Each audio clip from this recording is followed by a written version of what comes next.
It was a chilly morning in early March, 1965, when Sheriff Harold Griggs received the call that would haunt him for the rest of his life. A farmer, driving his old Chevy pickup along County Road 74 just outside Dual, Oklahoma, had spotted something strange in the field. Something pale and still, tangled among the dry winter grass. At first, he thought it was an animal, but when he got closer, the truth hit him like a truck. It was the body of a young woman, barefoot, bruised, and lying face down in the dirt, her light blue dress torn in several places. The sheriff knelt beside her, his hand trembling as he turned her over. And even though he'd been in law enforcement for over 20 years, what he saw still made his stomach drop, because the girl, no, the woman, was someone everyone in Dual knew, someone who wasn't supposed to end up like this. Her name was Abigail Abby Monroe, 23 years old, the local church pianist, the daughter of a schoolteacher, and the kind of person people described as too sweet for her own good. That morning would mark the start of one of Oklahoma's most baffling cold cases, one that would remain unsolved for over 5 decades, until a single piece of forgotten evidence, decades later, would bring a shocking arrest that tore the quiet community of Dual apart. But to understand how it all happened, how a small-town girl vanished, how her family unraveled, and how the truth finally crawled out of the dirt, we need to go back to that spring of 1965. Dual, Oklahoma, in 1965, wasn't much more than a dot on the map. Population just over 2,000. A place where everyone knew everyone, and strangers stood out like dust on a white tablecloth. The town sat between rolling wheat fields and long stretches of nothing. The main street had a diner, a barbershop, a feed store, and the First Baptist Church that seemed to hold the whole place together. Life was simple, predictable, and for some people, that was enough. But for Abigail Monroe, it was starting to feel like a cage. Abby was born and raised right there in Dual. Her father, Walter Monroe, taught history at the local high school, while her mother, Eleanor, played organ at church and made sure everyone had a seat at Sunday supper. Abby was her only child, the kind of daughter every parent prayed for. She was polite, kind, and endlessly dependable. The kind of girl who'd stay late to help decorate the fellowship hall for Easter or deliver casseroles to sick neighbors even after working all day at the town's post office. But behind that quiet smile, Abby was restless. Her friends said she often talked about leaving, about going somewhere bigger, Tulsa maybe, or even Dallas. She used to talk about the world outside Dual, one friend later recalled, like it was a place she'd only seen through the cracks in a window. She loved music more than anything.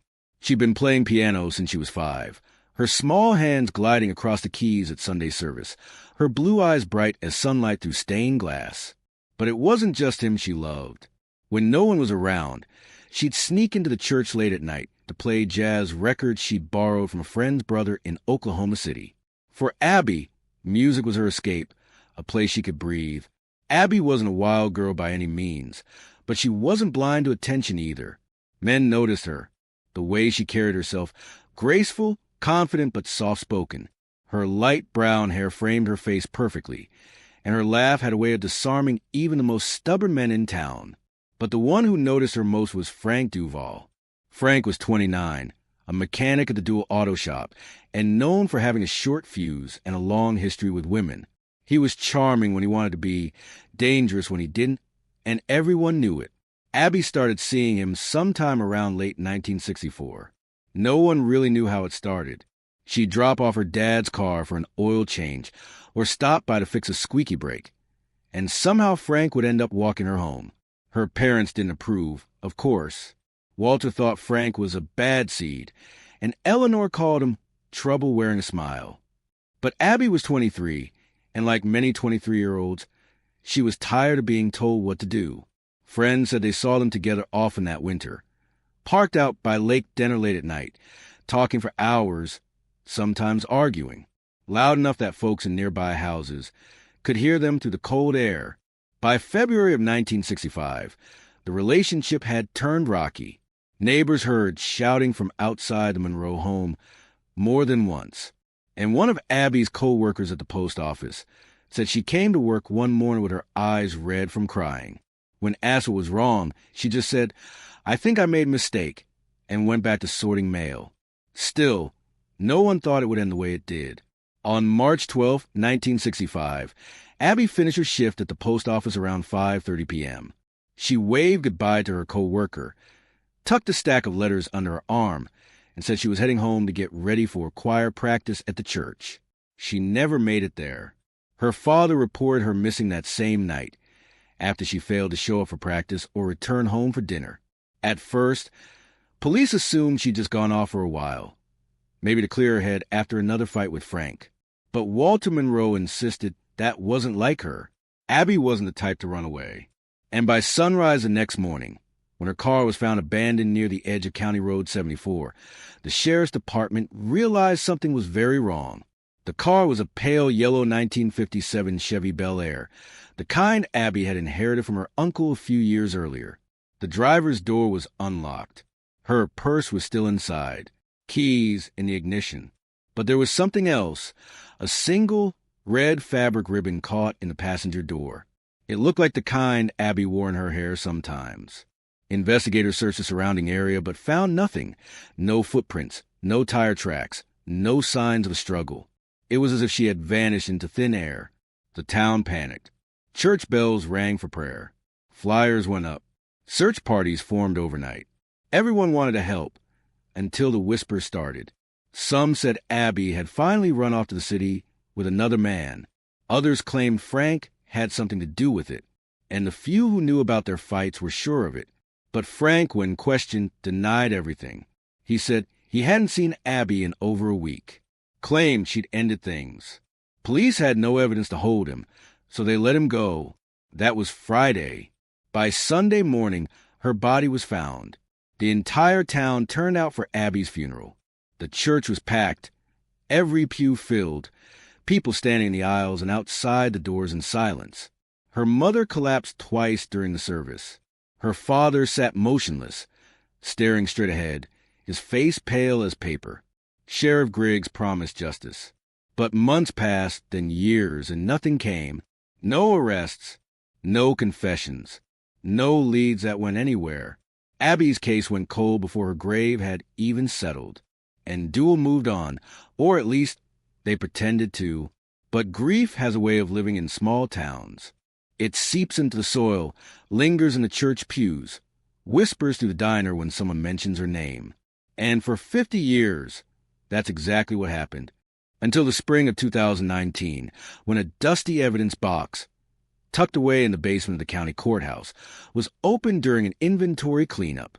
Inside was a small paper envelope marked Monroe hair sample. And what that envelope revealed would not only solve one of Oklahoma's longest-running mysteries, but destroy the reputation of one of Duell's most respected families. Before we go on, if you're into true crime stories like this one, make sure to hit that subscribe button and turn on notifications.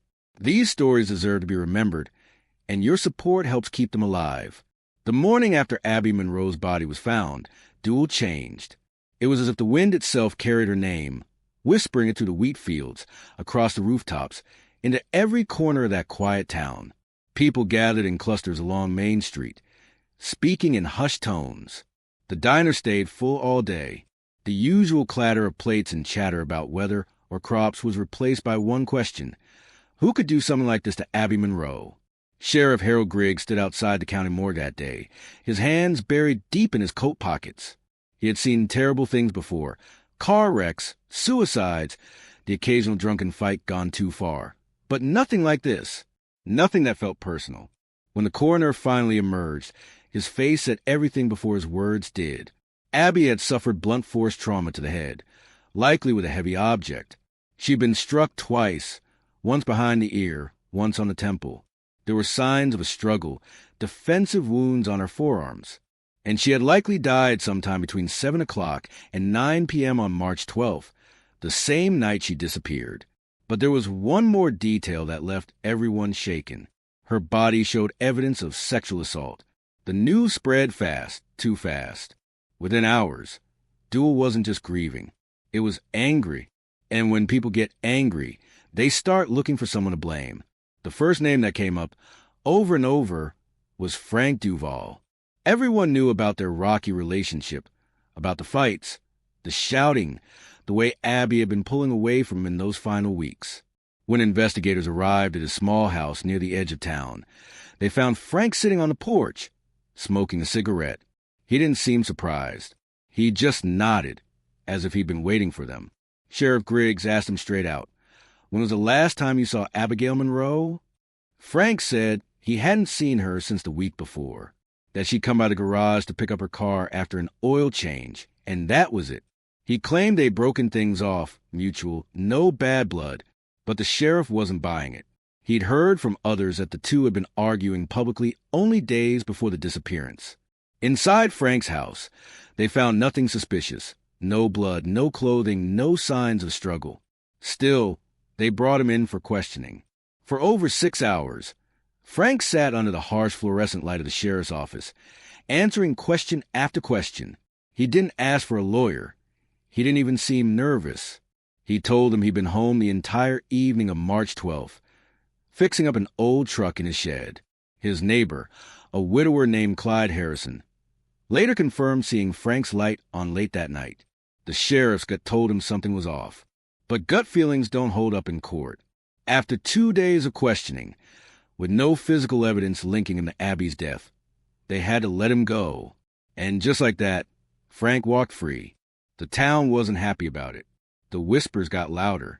Some said Frank had connections in the sheriff's department. Others said the police just didn't want to dig too deep, not after how badly they'd handled other cases. Sheriff Griggs tried to hold his ground, but the pressure mounted. He'd been elected to protect the people of Duel, and now, for the first time, they didn't trust him. Posters of Abby's smiling face hung in store windows. The church bell rang every Sunday for her memory. But weeks passed and nothing changed. No arrests, no new leads, just silence. The Oklahoma State Bureau of Investigation eventually sent 2 agents to assist. They combed through the fields, interviewed witnesses, and rechecked evidence. They found a few small things. A faint tire track near where a body was found, too smudged to identify. Fibers on Abby's dress that didn't match her own clothing. And that red ribbon caught in the door of her car, the one that had been overlooked during the first night search. But none of it led anywhere. The technology back then just wasn't enough. DNA analysis was still decades away. So they boxed up the evidence, photos, fibers, ribbons, the coroner's notes, sealed them, labeled them case file, A. Monroe, March 1965. And they stored it in the courthouse basement, where it would sit untouched for over 50 years. In the weeks that followed, Duel began to fracture. People took sides. Some still believed Frank was guilty. Others thought maybe someone passing through town had done it. A drifter, a truck driver, maybe even one of the new workers at the grain plant. Abby's parents were never the same. Her mother, Eleanor, stopped attending church entirely. She couldn't bear the sight of the piano anymore. She said it made her feel like Abby was still sitting there, hands on the keys, waiting for the choir to start.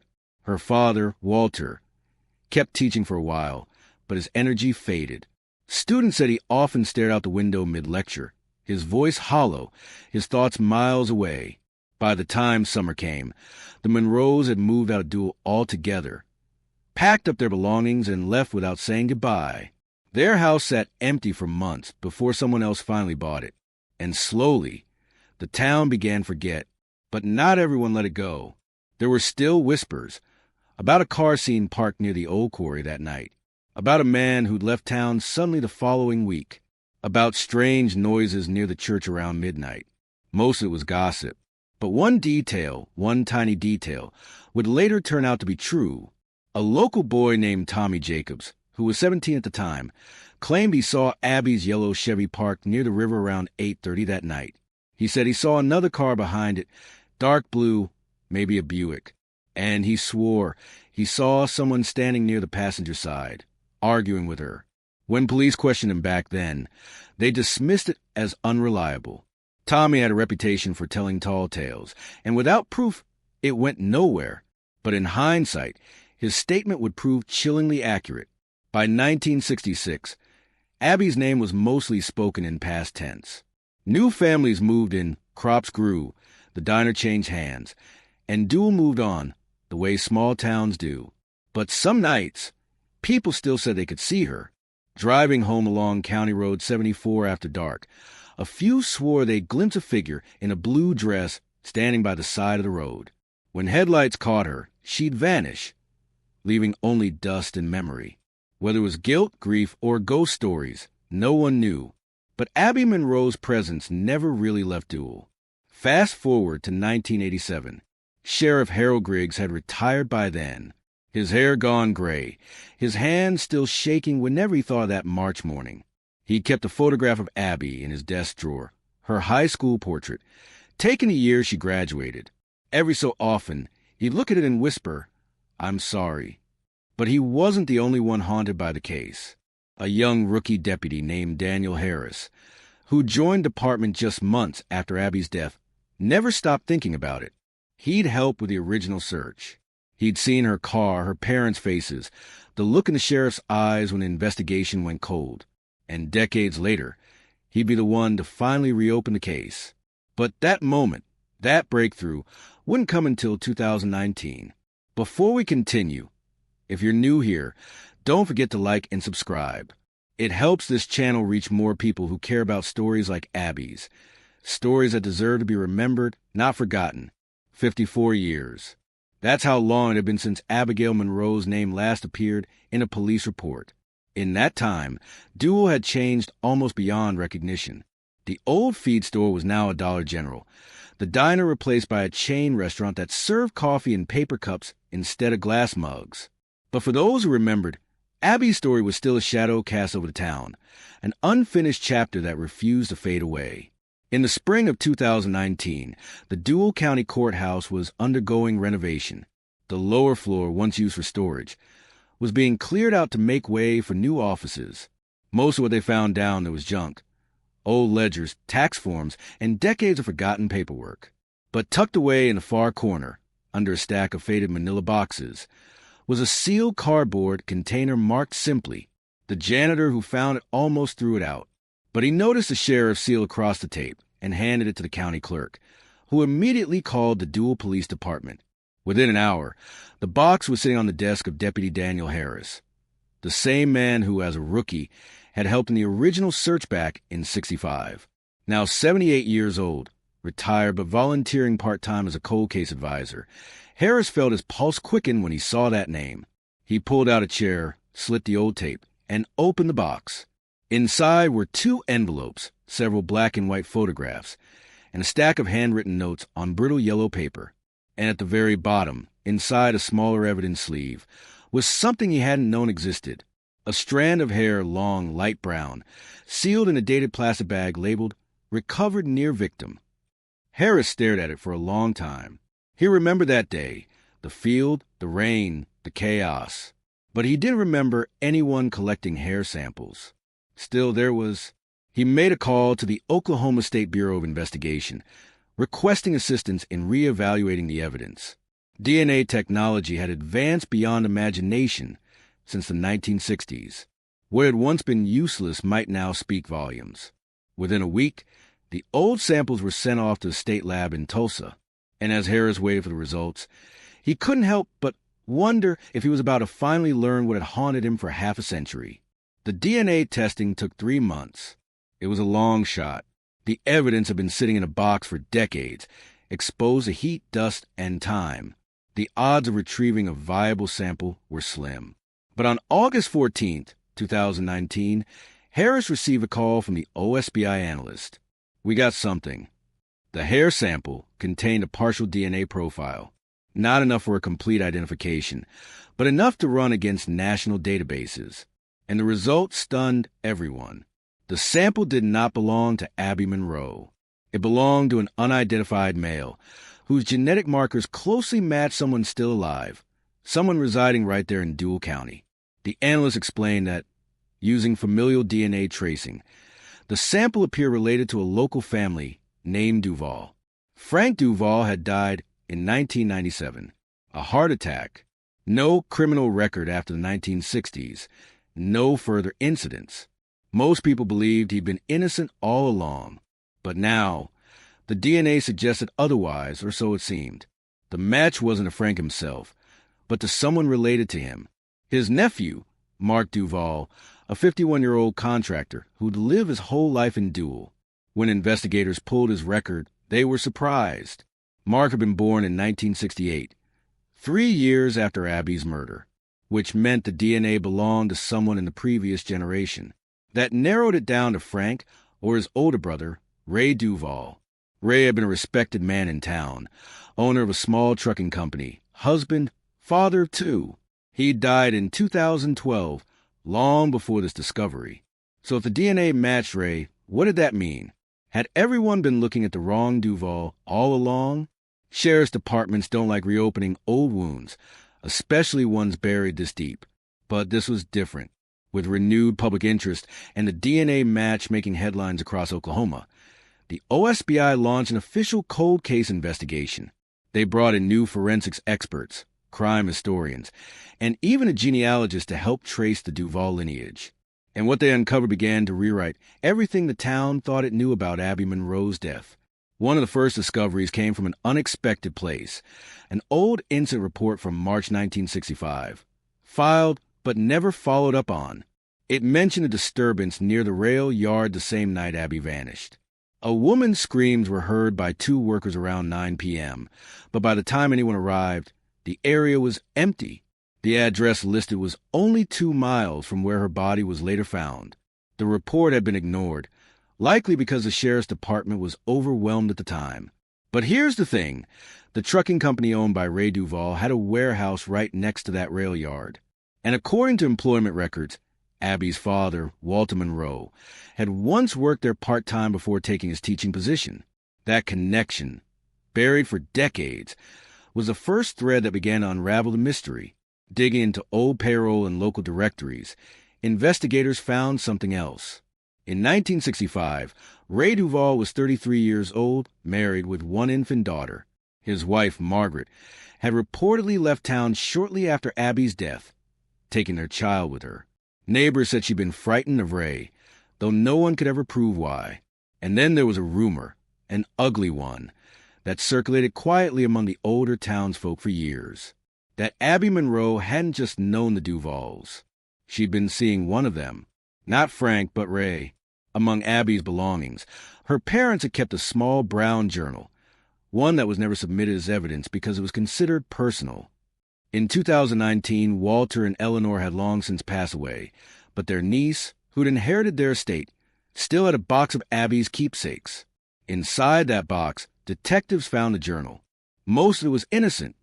Notes about choir practice, music, her dreams of moving to Tulsa. But near the back, several entries caught investigators' attention. R says he can't keep doing this. He says people will talk. He gets angry when I bring up leaving. He says I don't understand how much he's risking. I told him I can't hide forever. I deserve to be seen. The last entry was dated March 11th, 1965, the day before she disappeared. And at the bottom of the page, in smaller writing, were the words. He said he'd meet me by the tracks. One last time. When that line was read aloud in the sheriff's office, the room fell silent. Abby hadn't gone to meet Frank that night. She'd gone to meet Ray Duval, her lover, a married man twice her age, and the brother of the man everyone thought was guilty. That revelation hit Dual like a lightning bolt. It wasn't just about the affair. It was a betrayal. Ray had been respected, trusted. He'd sponsored charity drives, employed half the town, even donated to the church where Abby played piano. And all that time, he'd been living with a secret buried deeper than anyone imagined. Investigators reconstructed what likely happened that night. Abby drove out to meet Ray near the rail yard, just as her journal described. They argued, perhaps about ending the relationship or about her threatening to tell someone. At some point, things turned violent. She tried to run. He struck her once, maybe twice. Panicked, he loaded her body into his truck, drove down County Road 74, and left in the field where she'd later be found. The red ribbon caught in her car door likely happened when he moved her, closing it without realizing. Afterward, he went home to his wife and baby daughter, pretending nothing had happened. The police, focused on Frank, never looked Ray's way. and he lived the rest of his life carrying the truth, quiet, hidden, and rotting from the inside out. When the DNA results and journal excerpts were combined, the OSBI formally concluded in 2020 that Ray Duvall was the prime suspect in the murder of Abigail Monroe. Though he died years earlier, the state issued an official closure report. But the story didn't end there. Because when news of the finding broke, the Duvall family, now prominent business owners in the region, denied everything. They claimed the evidence was circumstantial, that Ray was being framed to protect others. And one person, in particular, refused to stay silent. His daughter, Elaine Duvall, born in 1964, stepped forward. What she revealed next would shake Dual to its core. Before we continue, if you've been following Abby's story, take a moment to share this video or subscribe to the channel. Every view, every comment helps keep the stories of victims like her remembered, not buried in dusty files. When the story broke, it wasn't on television. It wasn't even the sheriff's department that made the announcement first. It was Marietta County Gazette, a small-town paper that hadn't seen real news in decades. Their headline read, "Local man arrested in 1965 disappearance of Oklahoma teen." And beneath it, printed in bold black letters that made the entire town stop and stare, was the name, Harold D. McCaffrey. The morning of the arrest, the sky over Carter's Creek was gray, just like that day in 1965. Detectives had decided not to make a spectacle. No sirens, no cameras, just two unmarked vehicles parked quietly across from McCaffrey's feed store. Inside, the man himself, now 79, was sitting in the back office, balancing his ledger. He was nearly blind in one eye, still wearing that same old hat he'd worn since the 60s. When Detectives Monroe and Hastings entered, he didn't even look up. He just said, "You boys lost?" Monroe's voice was calm. "No, sir. We're here to ask you about Sarah Lou Pearson." The pen stopped. The clock ticked. Harold finally looked up, his wrinkled face tightening. For a moment, he seemed confused. Then the color drained from his face. He whispered, "Now, why would you bring that name up after all this time?" When they told him they had evidence, a match between the blood in Sarah's dress and a stain on the truck seat that used to be his, he laughed. At first, softly, then louder. "Blood," he said, shaking his head. "You can't prove a damn thing. That truck was junk 50 years ago." But the detectives didn't need to prove everything. They had enough. Enough to bring him in. And as they let him out of the shop, the people of Carter's Creek gathered on the sidewalk. They watched in silence as this old man, once respected, shuffled toward the cruiser. A few whispered. A few prayed. Most just stood still, trying to reconcile the friendly store owner with the monster in the headlines. One woman muttered, "Lord have mercy, I used to buy chicken feed from that man." Within hours, news spread like wildfire. Radio stations, local TV, and eventually national outlets picked it up. Oklahoma cold case solved after nearly 60 years. DNA breakthrough leads to shocking arrest. Respected businessman linked to teen's 1965 murder. Carter's Creek, a place most Americans couldn't have pointed on a map, was suddenly trending nationwide. Reporters flooded in, asking old residents for memories. Most didn't have much to say, except that Sarah Lou was a sweet girl and gone too soon. But for others, like Sarah's younger brother, Jimmy, it was personal. "I always knew he did it," Jimmy said on camera, his voice trembling. "I was 8 when she disappeared. I remember Harold McCaffrey offering to give her a ride that night. She trusted him. Everybody did." When McCaffrey sat in the interview room, it wasn't like the TV dramas. No shouting, no intimidation. Just a slow, deliberate conversation. "Harold," Detective Monroe began, "you've lived a long life, but you and I both know Sarah didn't just vanish. She didn't run off. Somebody made sure she never came home." For hours, McCaffrey denied everything. He talked about God, about forgiveness, about the past being dead and buried. But when Monroe placed the crime scene photos on the table, the unearthed fabric, the rosary, the rusted bracelet with Sarah's name, something shifted. His hands trembled. Then came a single tear. "I never meant to hurt her," he whispered. She said no, and I lost my temper. Monroe sat still. No judgment, no anger, just silence. McCaffrey continued, words spilling out like poison that had festered for 6 decades. She was crying. I told her I'd take her home, but she started screaming in the truck. I panicked. I didn't plan it. I hit her. Once. Maybe twice. I don't even remember. He buried his face in his hands. When I realized what I'd done, it was too late. What came next was every cold case detective's bittersweet moment. The confession that confirms the truth, yet crushes everyone who ever hoped for innocence. McCaffrey admitted to burying Sarah's body behind the old grain mill, wrapping her in a tarp, and burning her school uniform in the field. He said he came back days later, raked the soil, and scattered debris so it looked like old dumping ground. For decades, he passed that same spot every day on his way to work. It was like the ground was watching me, he said.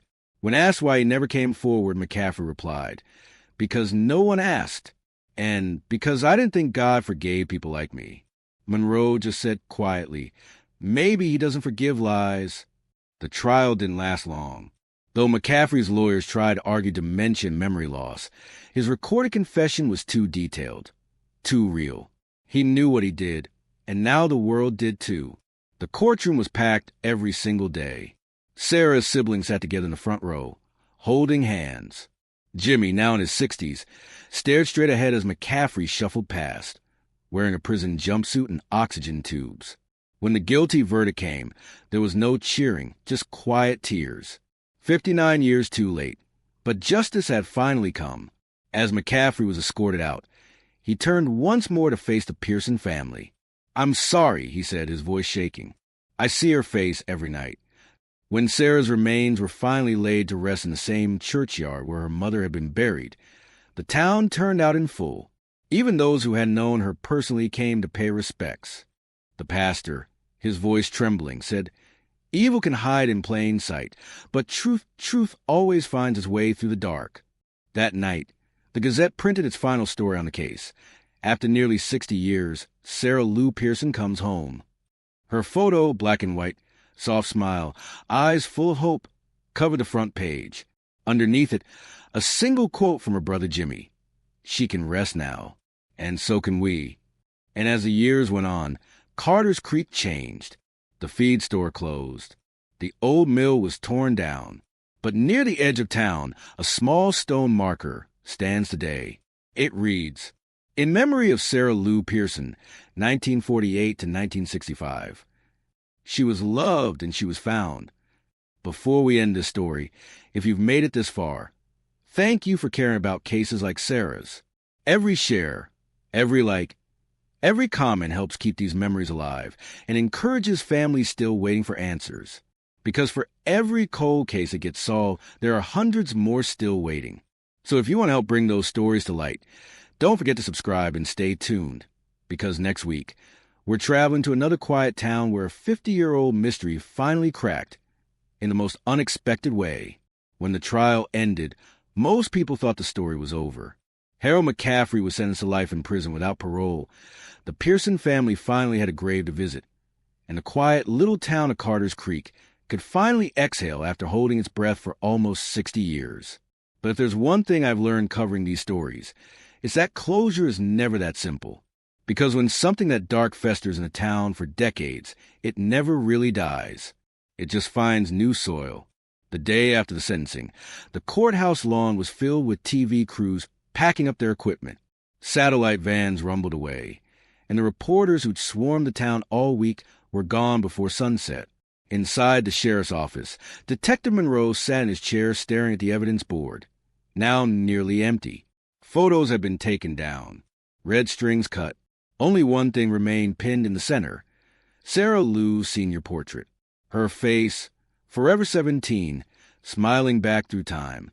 For Monroe, the case had been both his greatest achievement and his greatest burden. He'd grown up in Carter's Creek himself, born the same year Sarah disappeared. He used to hear her name whispered in Sunday school like a local ghost story. Now, he was the one who'd caught her killer. And yet, something about it didn't feel right. He couldn't explain it, But a small detail in Harold McCaffrey's confession had been bothering him for days. In the recording, Harold had said, "She screamed in the truck when I told her I'd take her home." But according to the old police reports, Sarah's friend Nancy swore she'd already started walking down the North Road after Harold's truck passed. That meant Harold would have had to turn around, come back for her, and convince her to get in. But in his confession, he never mentioned turning around. He said it all happened on the way. Monroe had reviewed the original witness statements countless times, but now, staring at that old map on the corkboard, he noticed something strange. The witness timeline filed by Deputy Ray Henson in 1965, Harold's friend at the time, was missing a crucial entry. The call log from that night should have shown the time McCaffrey's truck was last seen leaving the feed store. But the record was blank, almost like someone had erased it. Monroe called the state archive, asking for the microfilm records of the original investigation. It took 2 days, but when the envelope arrived, he sat alone at his desk scrolling through grainy copies. There it was, the signature of Deputy Ray Henson, right under the line where the truck sighting time should have been. The page had been rewritten in different ink. And suddenly, Monroe felt that chill, the one that told him the past wasn't finished with him yet. Henson had died in 1987. He was a church deacon, beloved in town, the kind of man people trusted implicitly. He'd also been Harold McCaffrey's fishing buddy for 40 years. Was it possible Henson had covered for him back then? Maybe even helped him hide the evidence?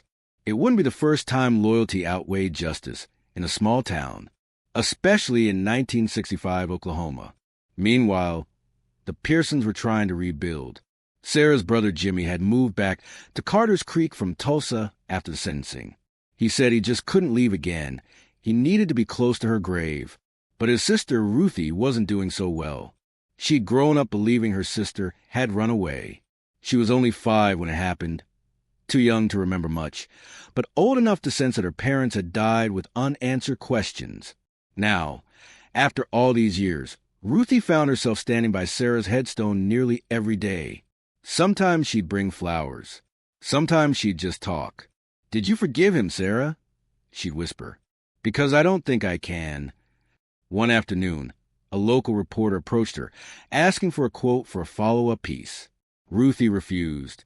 But the reporter left behind a photo, an old Polaroid she'd found in the Gazette's archive, showing Sarah and Harold's daughter, June, at a county fair in 1964.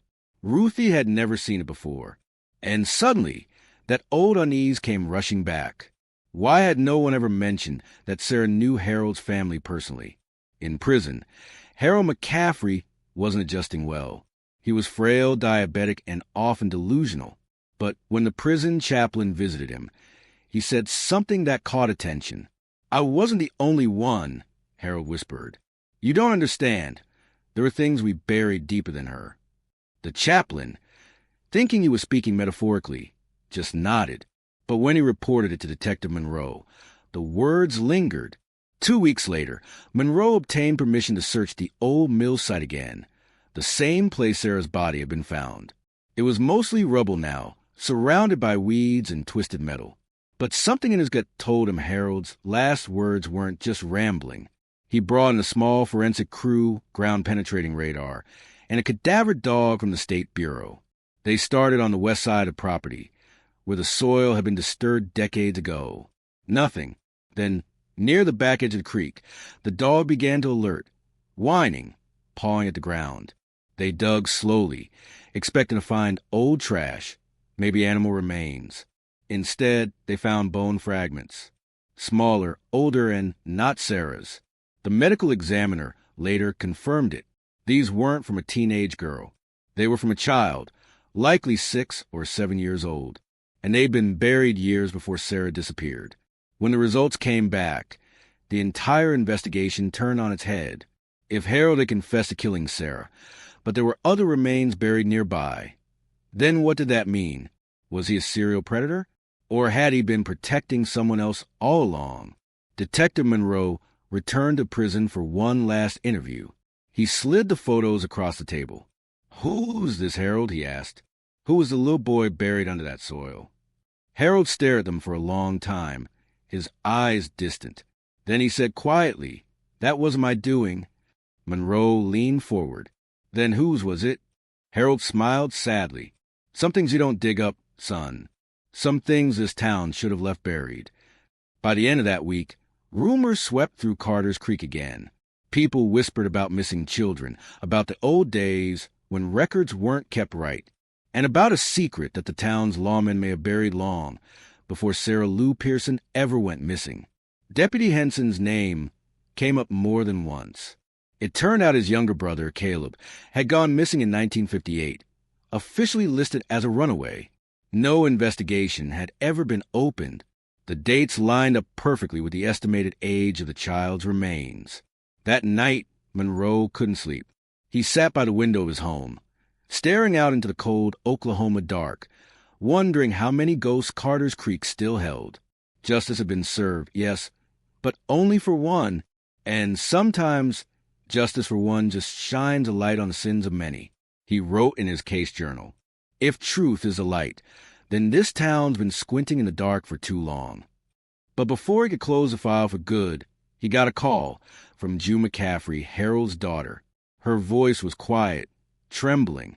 "Detective, my father asked me to give you something. Said you'd know what to do with it." Monroe met her at the feed store, now shuttered and boarded up. She handed him a weathered metal box, locked with an old clasp.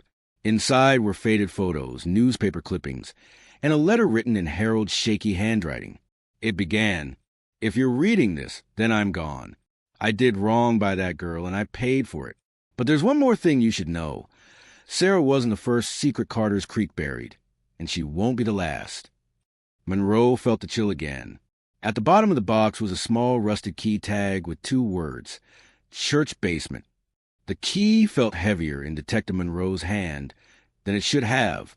Rusted metal, small, unassuming, yet it carried more weight than any document, any confession, any photograph he had ever seen.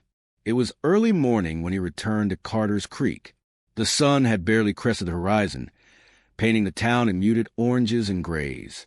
The streets were quiet, except for the soft hum of traffic from Highway 77, far enough away to feel distant, almost unreal. The church was still as it had been for decades. Its steeple pierced the sky like a sentinel of old sins. Monroe paused on the steps, staring at the doors, thinking of Sarah Lou Pearson, of the child's remains discovered behind the old mill, and of Harold McCaffrey's last cryptic words. Sarah wasn't the first secret Carter's Creek buried. He slid the key into the lock of the basement door, something that had gone untouched for nearly 60 years, and turned it with a quiet click. The air was thick, dusty, smelling of mildew and aged wood. Monroe's flashlight cut through the darkness, revealing wooden pews stacked along the walls, cobwebs dangling from the rafters, and old boxes that had clearly been undisturbed for decades. He moved carefully, as if each step might awaken ghosts. At the back of the basement, against the far wall, he found a heavy steel trunk, one identical to the photos from Harold McCaffrey's box. The lock on the trunk was old but sturdy, rusted shut in places. Monroe used his crowbar to pry it open. Inside, he found something that made his stomach tighten. The trunk held a collection of items. A faded, child-sized coat with frayed cuffs. Several tiny shoes, each worn but well-made. A bundle of letters tied with string, addressed to various local families from the 1950s and early 1960s. And at the bottom, a small notebook, its cover cracked and brittle, with the words written in pencil. Things to remember. Monroe flipped through the notebook carefully. Inside were dozens of entries, each written in a careful, almost obsessive hand. Some detailed mundane events, a harvest, a church picnic, a local election. But others told stories that were chilling. There were references to children disappearing from town, names, ages, approximate locations, dates. And in some entries, there were instructions, how to hide a body, how to misdirect searches, how to ensure nothing was traced back to the town. Monroe felt a cold realization settle over him. Carter's Creek hadn't just had a single predator in McCaffrey. The notebook suggested that there had been a network of sorts, a quiet, hidden knowledge passed among a small group of men in town. And one name appeared again and again, not just Harold McCaffrey. Ray Henson. Ray Henson, the deputy who had erased the truck citing from the log in 1965. The deacon everyone trusted, the man who had been Harold's friend. The evidence implied that he hadn't acted alone in covering up crimes, possibly even complicit in some of them. Monroe sat on the cold basement floor, flashlight shaking in his hand. The weight of decades pressed down on him.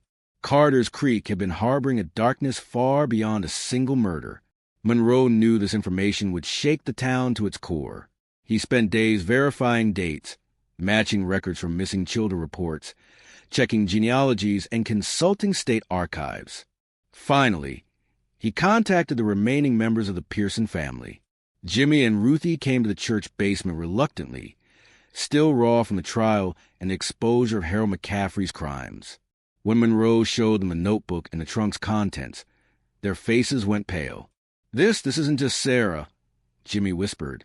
There are others." Monroe nodded. "Yes, and now it's all coming to light." When the Gazette broke the story, Carter's Creek erupted. The headline read, "Church Basement Reveals Decades-Old Network of Hidden Crimes." Residents were stunned, angry, and in disbelief. Some wanted to deny it. Others, particularly families who had lost children in the past, finally felt a grim sense of closure, answers that had been denied to them for decades. The media descended, dissecting every corner of the town's history. Interviews poured in from former deputies, local historians, and surviving relatives of missing children. Yet amidst the shock, there was a strange collective catharsis. The truth was ugly, yes, but it was finally truth. Carter's Creek could no longer hide its darkest secrets behind polite smiles and Sunday services.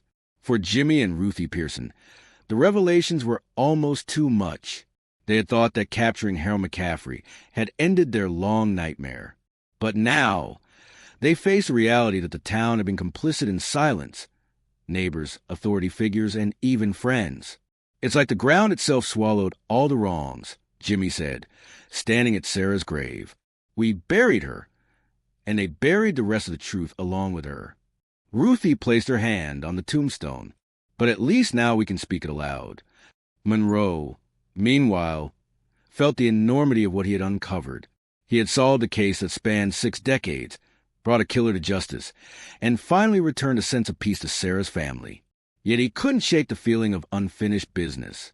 The network described in the notebook had long-died members, but the shadows of their choices lingered. Carter's Creek would never be the same.